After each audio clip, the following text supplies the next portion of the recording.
วันดีสนุกฟรีดีทุกวันวันดีโหลดฟรีได้แล้ววันนี้ผ่านไปแล้วจริงๆใช่ไหมรักที่มันนานแต่ลึกๆก็ยังหวั่นไหว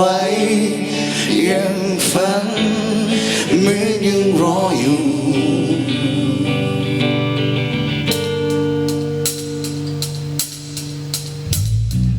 นาฬิกาเรือนเก่าอาจไม่มีความหมาย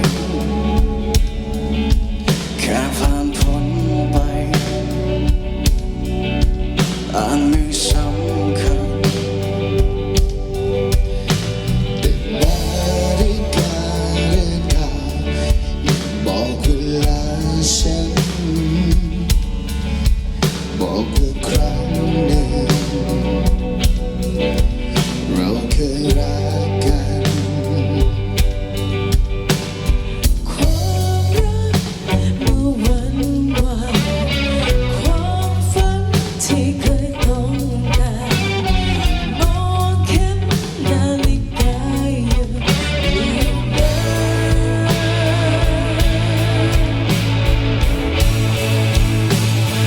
มันผ่านไปแล้วจริงๆใช่ไหมรักที่มันเนิ่นนานแต่ลึกๆก็ยังหวั่นไหวยังฝันเหมือนยังรออยู่เหมือนยังคอยอยู่ใช่ไหมไม่เข้าใจเหมือนกันอยากให้เธอยังอยู่ตรงนี้กับฉันเหมือนยังรออยู่เหมือนยังคอยอยู่เหมือนว่ายังอยู่